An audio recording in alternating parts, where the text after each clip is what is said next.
아가씨, 요즘은 무슨 일 하세요? 새언니의 어머니가 환하게 웃으며 물었습니다. 춘자 씨는 순간 머뭇거렸습니다. 그들의 기대에 맞게 대답하려면 뭔가 번듯한 일을 해야 할 것 같았습니다. 하지만 사실을 숨길 수는 없었습니다. 그냥 공장에서 일해요. 옷 만드는 봉제 공장이요. 그 말이 떨어지자 새언니의 가족들은 순간 멈칫했습니다. 아, 그렇군요. 힘드시겠어요? 그들은 애써 표정을 감추었지만 순자 씨는 그 미묘한 반응을 놓치지 않았습니다. 새언니는 얼른 말을 돌렸습니다. 아가씨, 다음에 저랑 백화점에 가요. 옷도 좀 사고 가방도 하나 맞춰야죠. 아니에요. 저는 그런 거 필요 없어요. 에이, 그러지 말고요. 이왕이면 좋은 거 쓰셔야죠. 순자 씨는 웃으며 고개를 저었지만 속으로는 점점 더 불편해졌습니다. 오빠가 성공했으니 이제는 그녀도 편안한 삶을 살아야 한다고 생각하는 것 같았습니다. 하지만 순자 씨에게는 그런 사치가 익숙하지 않았고 오히려 부담스러웠습니다. 이제 오빠는 완전히 다른 사람이 되어 있었습니다. 고급 정장을 입고 지적인 대화를 나누며 성공한 의사로서 대우받는 삶을 살고 있습니다. 순자 씨가 희생하며 뒷바라지했던 오빠는 이제 그녀가 전혀 알지 못하는 세상 속에서 살고 있었습니다. 순자 씨는 어린 시절 부모님을 일찍 여의고 오직 하나뿐인 오빠 명호 씨와 의지하며 살아왔습니다.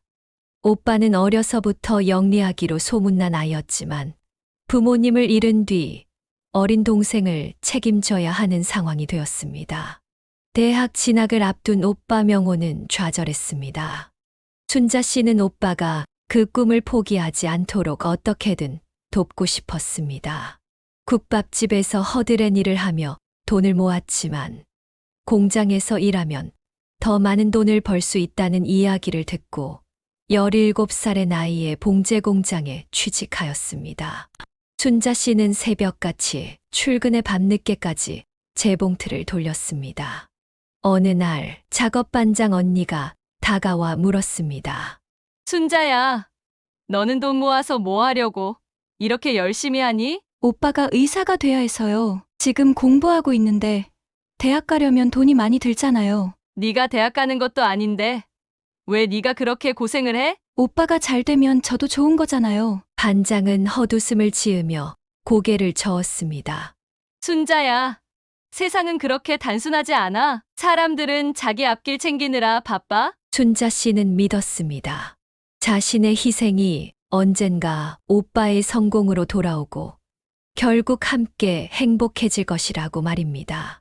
그렇게 몇 년이 지나고 명호 씨는 드디어 의대에 합격하였습니다. 눈물이 왈칵 쏟아졌습니다. 하지만 기쁨도 잠시 대학에 입학한 오빠를 뒷바라지하려면 학비뿐만 아니라 생활비까지 마련해야 했습니다. 순자 씨는 공장 일을 더욱 늘렸습니다. 순자는 오빠가 졸업하고 돈을 벌기 시작하면 이제야 자신의 인생을 살 수 있을 거라 믿고 있었습니다. 하지만 현실은 그렇지 않았습니다. 명호 씨가 졸업하고 병원에서 인턴으로 일하기 시작했을 때 순자 씨는 여전히 봉제 공장에서 일하고 있었습니다. 그러나 명호 씨는 인턴 월급이 빠듯하다는 이유로 순자의 도움을 계속 받고 있었습니다. 그렇게 몇 년이 지나고 명호 씨는 결국 부잣집 딸과 결혼하였습니다. 순자 씨는 오빠 명호 씨가 결혼한 후 자신과는 완전히 다른 세계에서 살아가고 있음을 서서히 깨닫기 시작했습니다. 결혼 전까지만 해도 자신과 둘만의 가족이었던 오빠는 이제 부잣집 사위가 되어 완벽한 엘리트로서의 삶을 살고 있었습니다. 그의 처가는 대대로 의사를 배출한 명문가였고 새언니는 외국 유학까지 다녀온 재원으로 고급스러운 취향과 세련된 분위기를 지닌 사람이었습니다. 다행히도 새언니와 그 가족들은 순자 씨를 좋게 보았고 가족 모임이 있을 때마다 그녀를 초대했습니다. 아가씨, 많이 드세요. 이 집에서 제일 유명한 요리예요.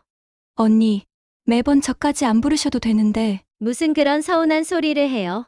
명호 씨가 이렇게 성공할 수 있기까지 아가씨가 많이 희생했다고 들었는데 우리도 잘해드려야죠. 아니에요. 저는 그냥 그러고 싶어서 그랬던 거예요. 순자 씨는 겉으로는 웃었지만 사실 이런 자리가 점점 불편해지기 시작했습니다. 고급스러운 레스토랑, 크리스탈 와인잔이 놓인 테이블, 접시에 예쁘게 담긴 음식들 어느 하나 익숙한 것이 없었습니다. 그녀가 평생 먹어온 밥상과는 너무도 다른 세상이었습니다. 그녀는 불편한 듯 오빠를 흘끗 보았지만 명호 씨는 자연스럽게 처가 사람들과 대화를 나누며 웃고 있었습니다. 어쩌다 눈이 마주쳤을 때도 오빠는 왠지 시선을 돌리는 것 같았습니다. 가족이라고 불러주고 따뜻하게 대하는 것은 맞지만 그들과 그녀 사이에는 넘을 수 없는 벽이 있었습니다. 그들은 명품 가방을 들고 해외여행 이야기를 하고 주말이면 골프를 치러 가며 고급 레스토랑에서 식사를 즐겼습니다. 반면 순자 씨는 여전히 봉제 공장에서 재봉틀을 돌리며 하루 벌어 하루를 살아가고 있었습니다. 그녀가 모은 돈으로 할 수 있는 유일한 사치는 퇴근길에 붕어빵을 하나 사 먹는 것이었습니다. 사돈 아가씨, 요즘은 무슨 일 하세요? 새언니의 어머니가 환하게 웃으며 물었습니다. 순자 씨는 순간 머뭇거렸습니다. 그들의 기대에 맞게 대답하려면 뭔가 번듯한 일을 해야 할 것 같았습니다. 하지만 사실을 숨길 수는 없었습니다. 그냥 공장에서 일해요. 옷 만드는 봉제 공장이요. 그 말이 떨어지자 새언니의 가족들은 순간 멈칫했습니다. 아, 그렇군요. 힘드시겠어요? 그녀들은 애써 표정을 감추었지만 순자 씨는 그 미묘한 반응을 놓치지 않았습니다.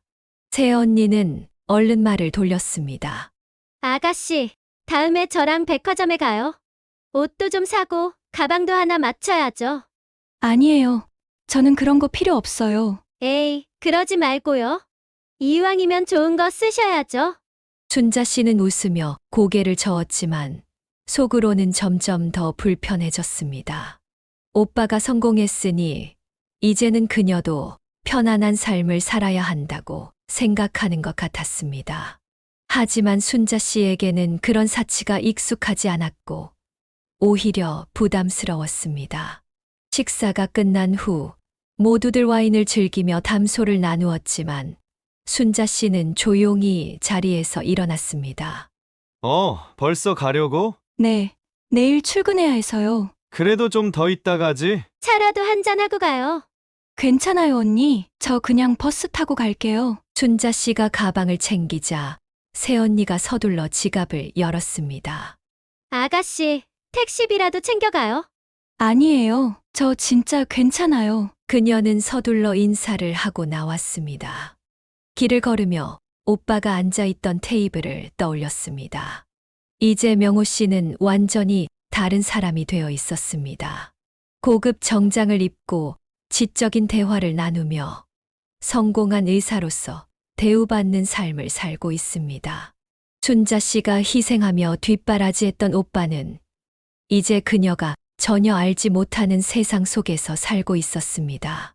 순자 씨는 여전히 봉제 공장에서 하루하루를 버티며 살아가고 있었습니다. 오빠가 성공한 뒤로도 그녀의 삶은 크게 달라지지 않았습니다. 공장 기계 소리에 묻혀 하루 종일 재봉틀을 돌리고 손끝이 닳도록 천을 자르는 일상이 계속되고 있었습니다. 그녀에게 특별한 변화가 찾아온 것은 공장에 새로운 직원이 들어오면서부터였습니다. 그의 이름은 박진수였습니다. 처음 공장에 들어왔을 때 그는 조용한 사람이었습니다. 그는 점심시간에도 큰 소리로 웃거나 떠들지 않았고 그저 도시락을 조용히 먹으며 하루를 보내는 사람이었습니다. 어느 날 순자 씨는 실수로 작업 도중 천을 바닥에 쏟고 말았습니다. 바쁜 시간에 일어난 실수라 주위를 둘러보니 모두들 자기 일에 집중하고 있었습니다. 그때 아무 말 없이 바닥에 쪼그려 앉아 천을 줍기 시작하는 사람이 있었습니다. 진수 씨였습니다. 같이 주울게요. 그의 말은 짧았지만 그 순간 순자 씨는 그의 손길에서 따뜻함을 느꼈습니다. 그 일이 있은 후로 순자 씨는 공장에서 마주칠 때마다 진수 씨를 한 번 더 눈여겨보게 되었습니다. 어느 날 퇴근길에 갑자기 비가 내리기 시작했습니다. 비를 맞으며 고민하고 있던 순자 씨에게 누군가 다가왔습니다. 우산 있어요? 고개를 들어보니 진수 씨였습니다. 아니요. 오늘 비 올 줄 몰랐어요. 그럼 같이 씁시다. 그는 낡은 우산을 반쯤 기울이며 순자 씨를 바라보았습니다. 괜찮아요. 저 그냥 뛰어갈게요. 뭐 하러 그러세요? 어차피 같은 방향이잖아요.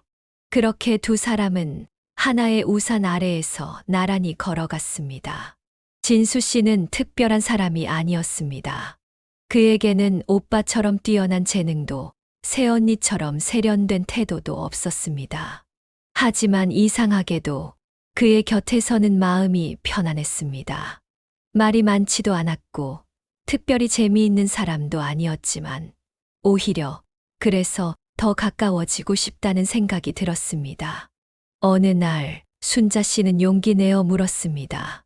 진수 씨는 왜 이 일 하세요? 그는 잠시 생각하다가 대답했습니다. 그냥 특별히 할 줄 아는 게 없어서요. 어릴 땐 가게 하나 차려볼까 했는데 그냥 먹고 살다 보니 여기까지 왔네요.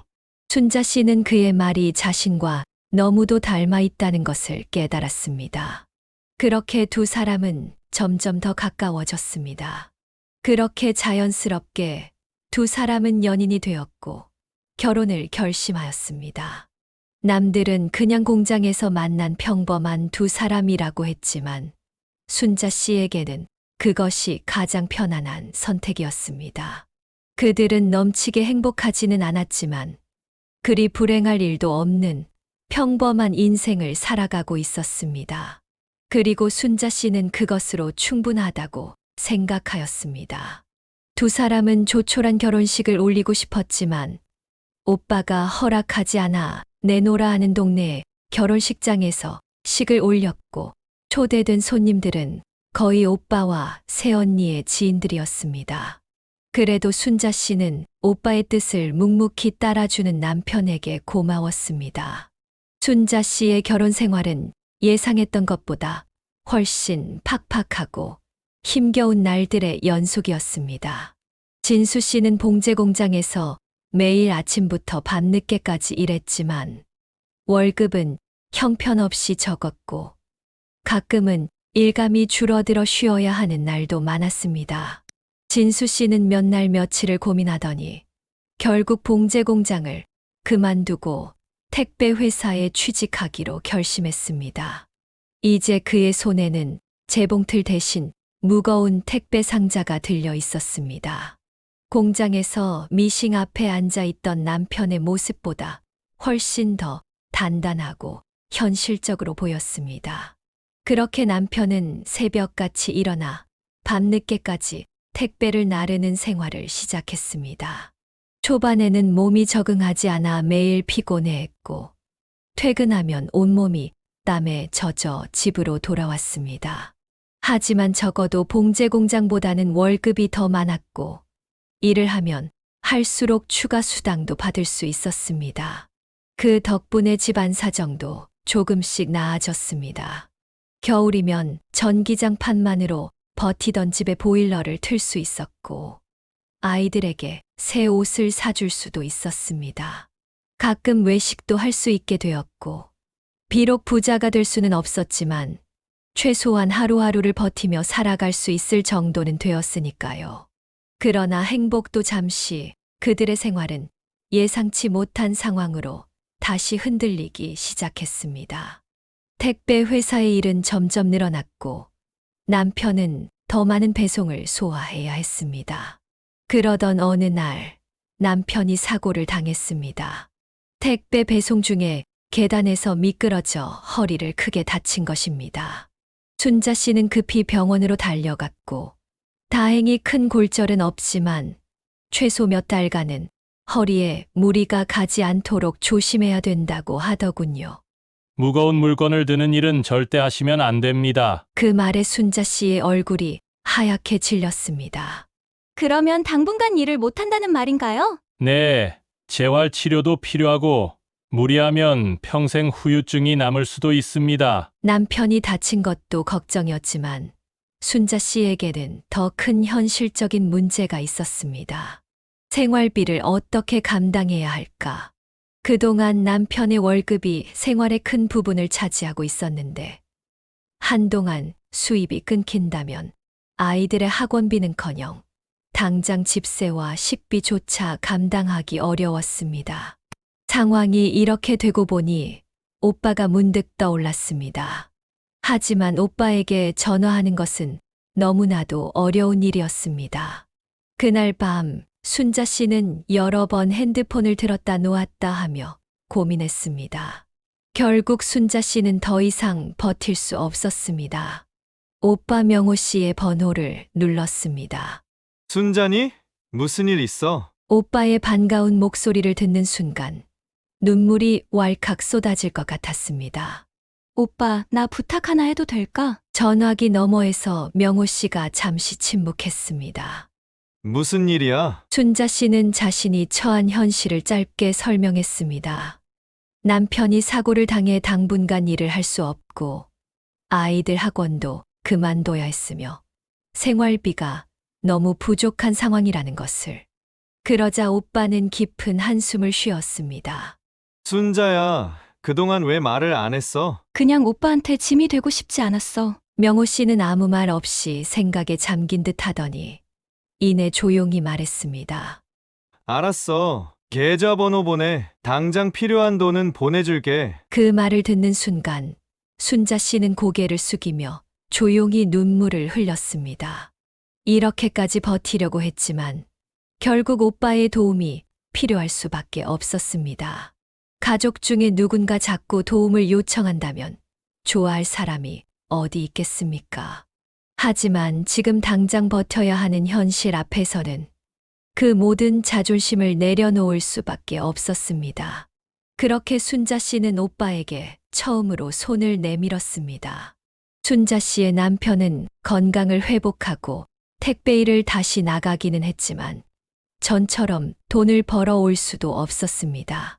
그렇게 순자 씨는 어렵게 살아야 했고 가난이라는 굴레 안에서 생활해야 했습니다. 순자 씨의 아들이 결혼을 하게 되었습니다. 자식이 가정을 꾸린다는 것은 분명 기쁜 일이었지만 그 소식을 들은 순간부터 순자 씨의 마음은 편치 않았습니다. 결혼을 하려면 많은 준비가 필요했습니다. 집을 마련해야 했고 혼수를 준비해야 했으며 예식장과 신혼여행까지 모든 것이 돈이었습니다. 하지만 현실적으로 순자 씨가 아들에게 해줄 수 있는 것이 없다는 사실이 그녀를 더욱 초라하게 만들었습니다. 그녀는 이미 알고 있었습니다. 자식에게 부모로서 무엇인가를 해주고 싶었지만 그럴 수 없다는 현실이 점점 그녀를 짓눌렀습니다. 하루는 식당 일을 마치고 집으로 돌아오는 길에 아들에게 전화가 걸려왔습니다. 엄마, 우리 이번에 전세를 좀 알아보려고 하는데 요즘 집값이 너무 올랐어요. 순자 씨는 말없이 가게에서 받은 월급을 바라보았습니다. 그녀가 가진 돈은 많지 않았습니다. 매달 생활비를 간신히 맞추는 것도 벅찬 상황에서 자식의 결혼 자금을 마련한다는 것은 불가능했습니다. 그녀는 천천히 입을 열었습니다. 엄마가 너한테 해줄 게 없어서 미안하다. 그 말이 나오기까지 너무나 많은 망설임이 있었지만 결국 그것이 그녀가 할 수 있는 유일한 말이었습니다. 그날 밤 그녀는 오랜만에 오빠 명호 씨와 통화를 하게 되었습니다. 명절마다 얼굴을 보았지만 이렇게 따로 연락을 하는 것은 꽤 오랜만이었습니다. 순자야, 진우 이번에 결혼한다며? 오빠의 목소리는 여전히 다정했지만 어디선가 미묘한 거리감이 느껴졌습니다. 그래요. 이제 저도 애를 다 키웠네요. 순자 씨는 애써 밝은 목소리로 대답했지만 그녀의 속마음은 복잡하기만 했습니다. 결혼하려면 돈이 많이 들 텐데 뭐 좀 해줘야지. 그 말에 순자 씨는 순간 숨을 멈췄습니다. 자신이 아무것도 해주지 못하는 엄마라는 사실이 더욱 뼈아프게 다가왔습니다. 괜찮아요. 저도 돈 모아둔 거 있으니 좀 주려고 해요. 하지만 오빠는 그 말을 듣고도 가만히 있지 않았습니다. 진우한테 물어나 봐라. 가전제품 같은 건 새 살림이니 새로 사야 할 거 아니야. 그녀는 대답을 하지 못했습니다. 그날 밤 그녀는 자식에게 직접 전화하지 못한 채 이불을 뒤집어 쓰고 누웠습니다. 자식에게 미안했고 오빠에게도 미안했습니다. 그녀는 끝까지 오빠의 도움을 받지 않고 싶었습니다. 하지만 몇 주 후 오빠 명호 씨는 직접 큰아들에게 전화를 걸었습니다. 진우야, 너 결혼 준비하는데 뭐 필요한 게 있냐? 처음에는 큰아들도 당황했지만 오빠의 단호한 태도에 결국 부족한 부분을 이야기하게 되었습니다. 사실 전세금이 조금 부족하긴 해요. 얼마나 부족한데? 한 1억 정도요. 그렇게 순자 씨가 해주어야 했을 부모의 역할을 오빠가 대신해 주게 되었습니다. 결혼식이 끝난 후 새 신혼집에 초대받았을 때 순자 씨는 묘한 기분을 느꼈습니다. 집 안 곳곳에는 새로 산 가구들이 채워져 있었고 최신 가전제품이 정갈하게 놓여 있었습니다. 순자 씨는 조용히 거실을 둘러보았습니다. 그녀가 아들에게 해준 물건은 하나도 없었습니다. 그녀는 식탁에 손을 올리며 천천히 문질렀습니다. 전세금과 가전제품은 모두 삼촌이 마련해 준 것이었습니다. 큰아들은 삼촌에게 연신 감사 인사를 하고 있었고 명호 씨는 흐뭇한 미소를 지으며 등을 두드려 주고 있었습니다.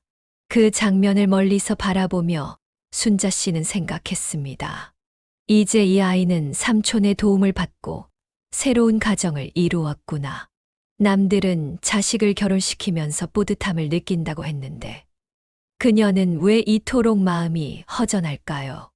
명호 오빠가 우리 식구를 도와주는 것이 너무나 고마운데 그런 마음과는 별개로 경제적으로 부모 노릇 못하는 것이 순자 씨는 부끄럽게 생각되었습니다.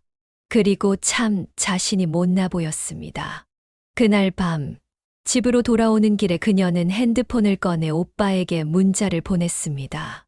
오빠, 정말 고마워. 잠시 후 짧은 답장이 도착했습니다. 가족끼리 그런 말 하지 마라.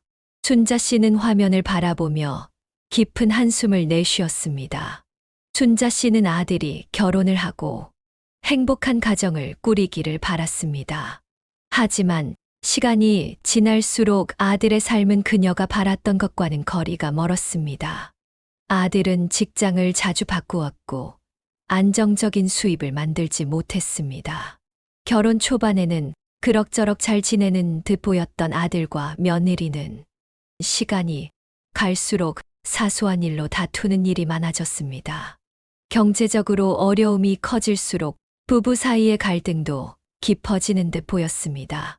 어느 날 아들은 무거운 목소리로 전화를 걸어왔습니다. 회사 사정이 어려워져 또다시 직장을 옮기게 되었다는 소식이었습니다. 순자 씨는 한동안 아무런 말을 하지 못했습니다. 아들이 한 회사에서 오래 자리 잡지 못하고 떠도는 모습을 보며 그녀는 속이 타들어가는 듯한 기분이 들었습니다. 명호 씨의 자녀들은 좋은 교육을 받고 안정적인 직장에 다니고 있었습니다. 번듯한 가정을 이루고 부모의 도움을 받아 걱정 없이 살아가는 모습이었습니다. 그들과 자신의 아들을 비교하지 않으려 했지만 어쩔 수 없이 차이가 느껴졌습니다. 순자 씨는 가끔 생각했습니다. 아들이 삼촌 같은 아버지를 두었다면 더 안정적인 삶을 살고 있었을까? 그녀는 그런 생각을 할 때마다 스스로를 다그쳤습니다. 자식이 부모 탓을 하면 안 되듯 부모도 자식을 다른 집과 비교해서는 안 된다고 다짐했습니다. 하지만 현실이 그렇지 못했습니다. 순자 씨가 부모로서 아들에게 해줄 수 있는 것이 아무것도 없다는 사실이 가슴을 무겁게 짓눌렀습니다.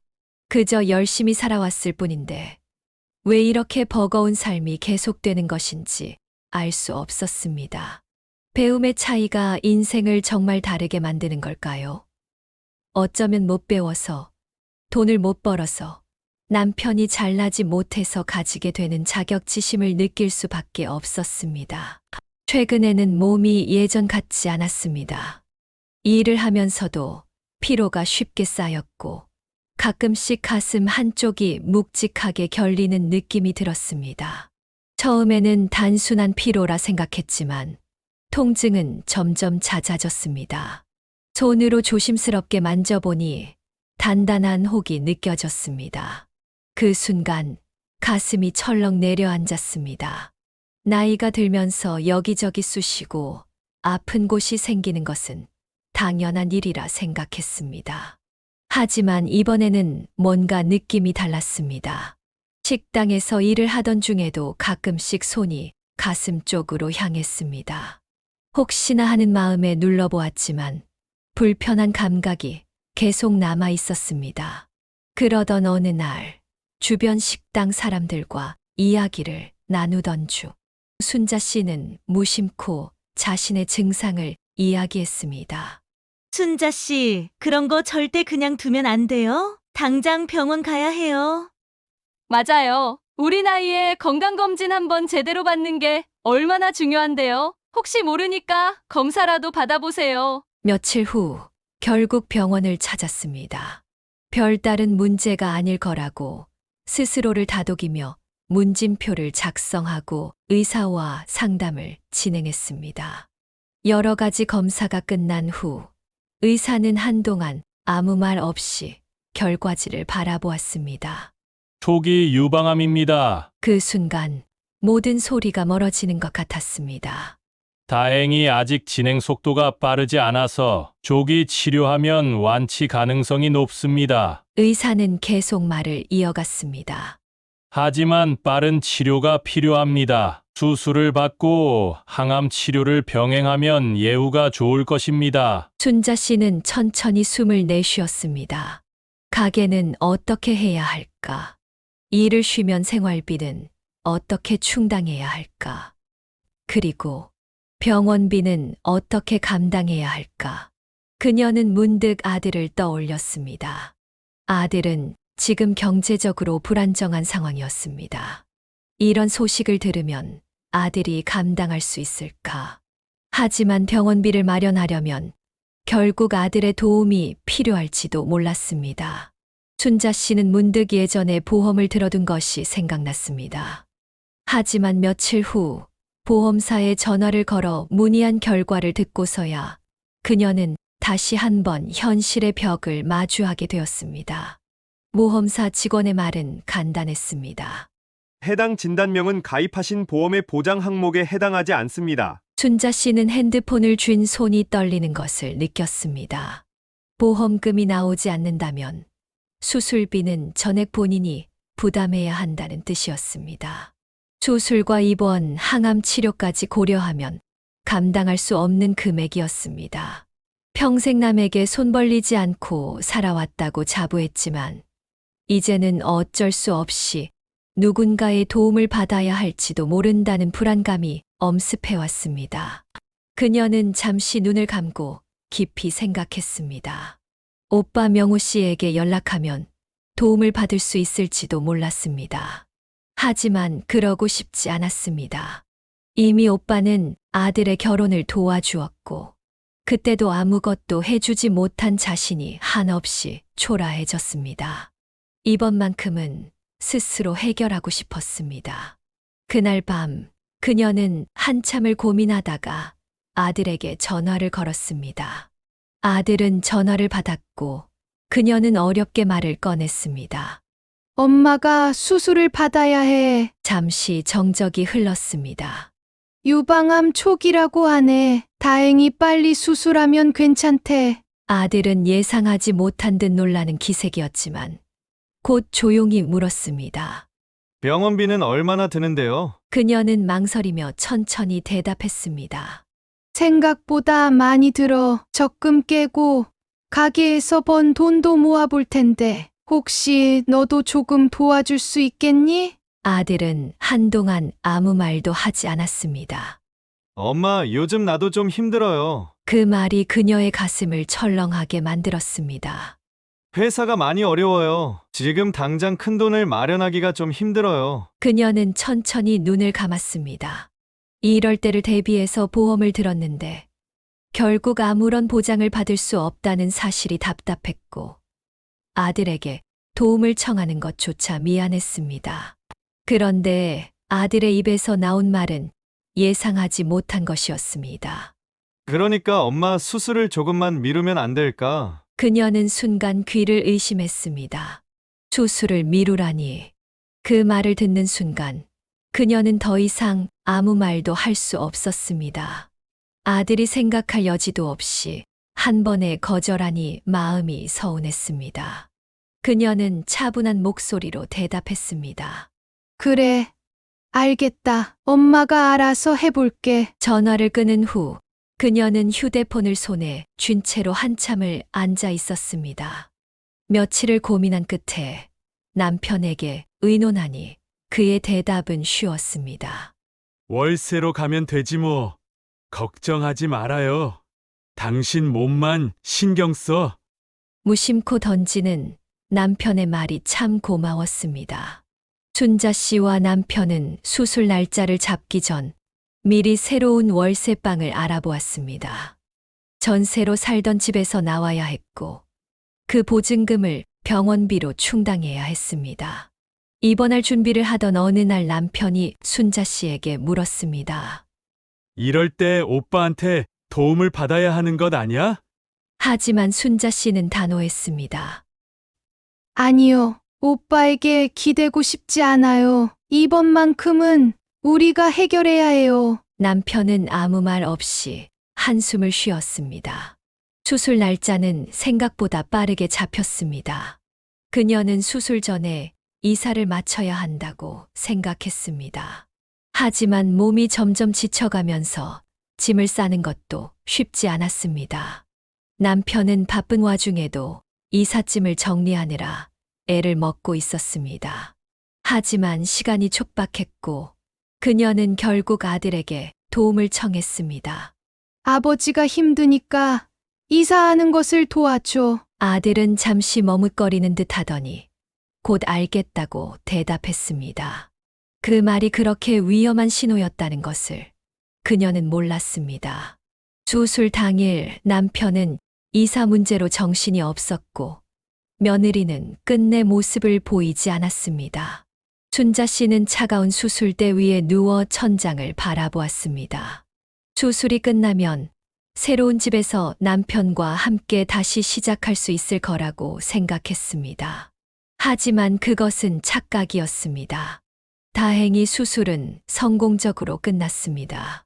몸은 무겁고 정신이 몽롱했지만 큰 고비를 넘겼다는 안도감이 들었습니다. 그때였습니다. 남편이 핸드폰을 들고 다급한 목소리로 이야기하는 것이 들렸습니다.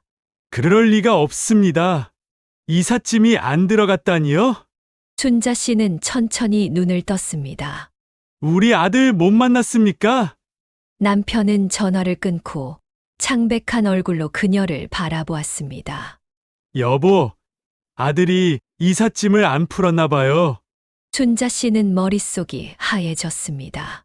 전세금은 받아갔다고 하는데 새 집에는 짐이 하나도 들어가지 않았대요. 그녀는 몸을 일으키려고 했지만 수술한 곳이 욱신거려 몸을 제대로 움직일 수 없었습니다. 남편은 손을 부들부들 떨며 머리를 감쌌습니다. 남편은 안절부절 못하고 그저 무엇을 해야 할지 모른다는 표정으로 앉아있기만 했습니다.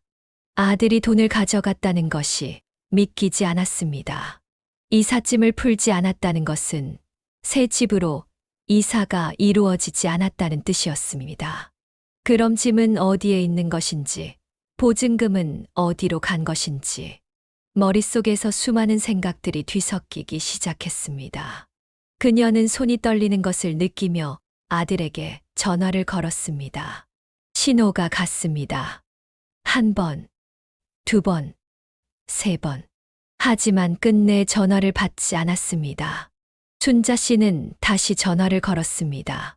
이번에도 마찬가지였습니다. 통화 연결음만이 공허하게 울려 퍼질 뿐이었습니다.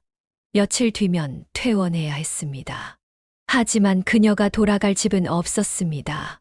병원비를 마련하기 위해 떠난 전세였지만 이제는 그 돈마저 사라졌습니다. 남편은 계속해서 아들에게 전화를 걸었지만 아들은 끝내 받지 않았습니다.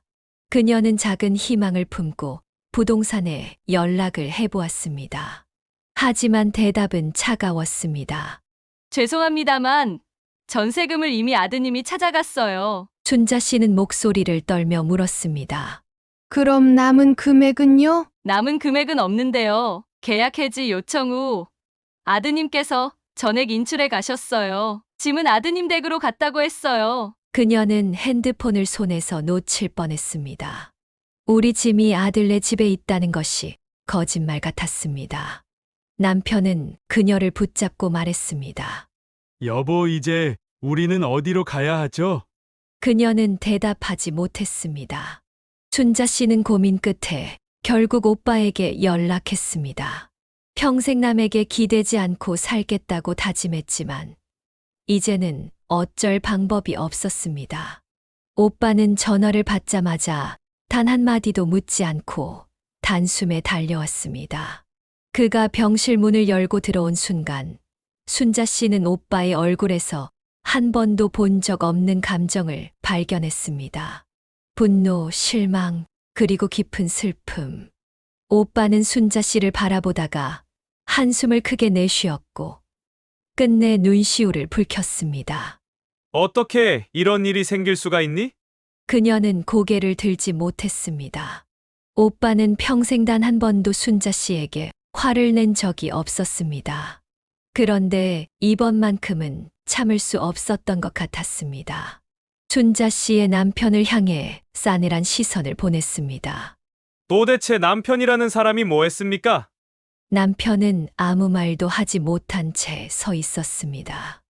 오빠는 한참을 화를 내다가 결국 조용히 고개를 떨궜습니다.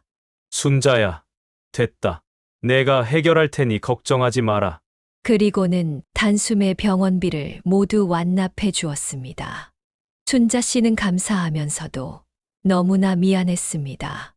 오빠, 정말 미안해요. 그러나 오빠는 순자 씨의 손을 꼭 잡으며 말했습니다. 미안해하지 마라. 이럴 때 의지할 가족이 나뿐인데 내가 해야지. 순자 씨는 끝내 눈물을 흘렸습니다. 옆에 서 있는 남편을 바라보았습니다. 남편은 한마디도 하지 못한 채 미안한 표정으로 서 있었습니다. 평생을 함께 살아온 사람인데 이번만큼은 그가 너무 미웠습니다. 퇴원 후 오빠는 당연하다는 듯 순자 씨 부부를 자기 집으로 데려가려고 했습니다. 하지만 순자 씨는 마지막으로 아들의 집을 확인하고 싶었습니다. 아들이 정말로 모든 것을 버리고 떠난 것인지 확인하지 않으면 안 될 것 같았습니다. 그녀는 남편과 함께 아들의 집으로 갔습니다. 집 안으로 들어서자 눈앞의 광경은 믿기 어려운 것이었습니다. 이삿짐이 그대로 쌓여 있었습니다. 옷장도, 가구도, 주방기구도 모든 것이 그대로였습니다. 하지만 며느리는 보이지 않았습니다. 그때 집주인이 말을 걸어왔습니다. 여기 사시는 분, 며칠 전에 집 나갔어요. 순자 씨는 숨이 턱 막혔습니다. 집주인은 무심한 얼굴로 말을 이었습니다. 전세 보증금도 이달 말로 만기라서 다 찾아갔어요. 그 순간 모든 것이 무너지는 소리가 들렸습니다. 집 안 가득 쌓여 있는 짐들, 그리고 텅 빈 집의 공허함. 순자 씨는 말을 잊지 못했습니다.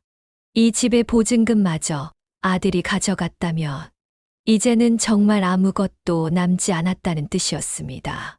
남편은 길게 한숨을 내쉬었습니다. 이제 남은 것은 오빠뿐이었습니다. 순자 씨는 이제 정말 마지막이라는 마음으로 오빠에게 다시 부탁을 했습니다. 오빠는 아무 말 없이 단 한 번도 싫은 내색 없이 움직였습니다. 너희가 들어가려던 월세방 내가 마련해 줄 테니 걱정하지 마라. 그 말에 순자 씨는 끝내 무너지고 말았습니다. 지난날 젊은 시절 오빠를 위해 살았던 모든 순간들이 떠올랐습니다. 모든 것을 보상받는 기분이 들었습니다.